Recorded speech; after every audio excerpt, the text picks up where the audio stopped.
Assalamualaikum warahmatullahi wabarakatuh. Selamat pagi, selamat siang. Baik, untuk materi praktikum akuntansi perusahaan dagang di pertemuan 9, di sini saya akan menyampaikan kompetensi dasar yaitu 3.9, menganalisis dokumen sumber dan dokumen pendukung pada perusahaan dagang.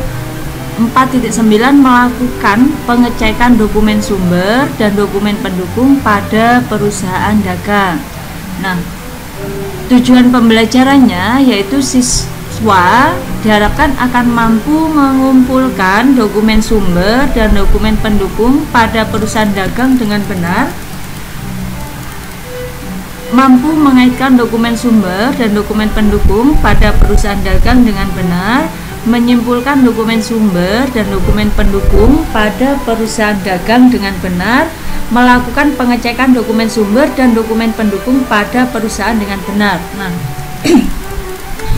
baik, untuk perusahaan dagang, apa sih itu perusahaan dagang? Yaitu perusahaan yang di dalamnya ada kegiatan menyimpan, membeli, dan menjual kembali produk tanpa mengubah untuk menciptakan nilai tambah dan jual pada produk. Jadi perusahaan dagang itu yaitu mereka itu melakukan pembelian, kemudian barang yang dibeli itu akan disimpan sebagai persediaan dan dijual kembali tanpa merubah bentuk barang tersebut.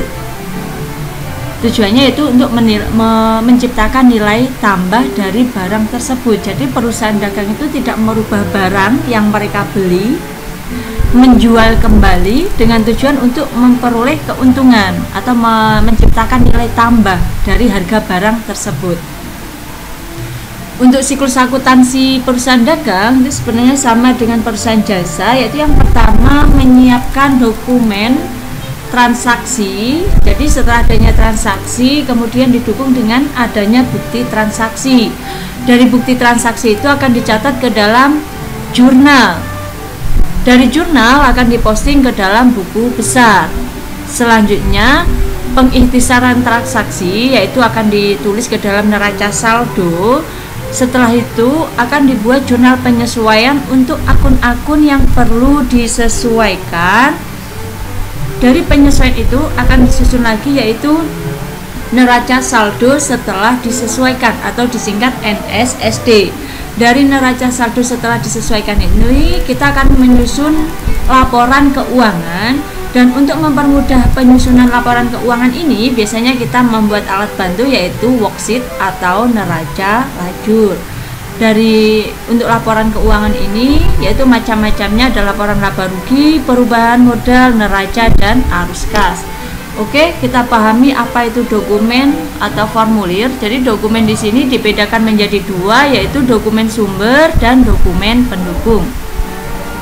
Dokumen sumber adalah dokumen yang dipakai sebagai dasar pencatatan ke dalam jurnal atau buku pembantu. Dokumen pendukung adalah dokumen yang melampiri dokumen sumber sebagai bukti sahnya transaksi yang direkam dalam dokumen sumber. Jadi contohnya misalkan di sini saya contohkan untuk penjualan kredit. Faktur untuk penjualan kredit, dokumennya yaitu faktur penjualan. Nanti yang akan ditulis ke dalam jurnal yaitu dengan adanya faktur penjualan. Nah, untuk membuktikan faktur penjualan sah atau tidak, biasanya didukung dengan dokumen pendukung. Apa dokumen pendukungnya dari faktur penjualan ini?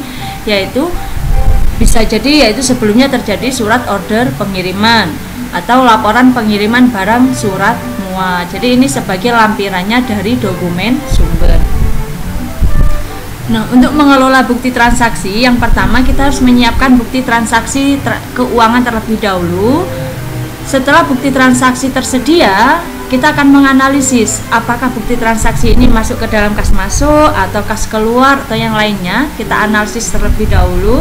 Setelah kita analisis, kemudian kita bukukan ke dalam bukti transaksi keuangan, yaitu biasanya catatan pertama itu yaitu akan kita tulis ke dalam jurnal. Jadi setelah transaksi kita akan menulisnya ke dalam jurnal.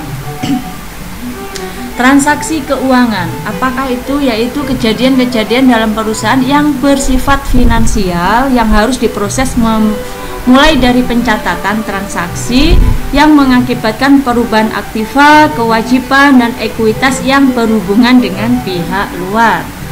Contoh bukti transaksi itu antara lain ada kwitansi, nota, dan lain sebagainya. Untuk bentuk-bentuk transaksi keuangan ada dua bukti transaksi, yaitu bukti transaksi intern dan bukti transaksi ekstern.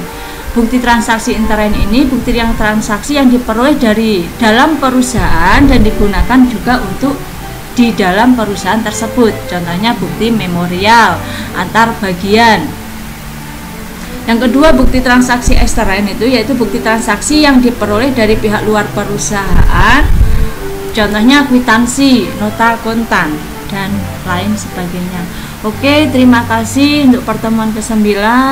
Demikian saya akhiri. Assalamualaikum warahmatullahi wabarakatuh.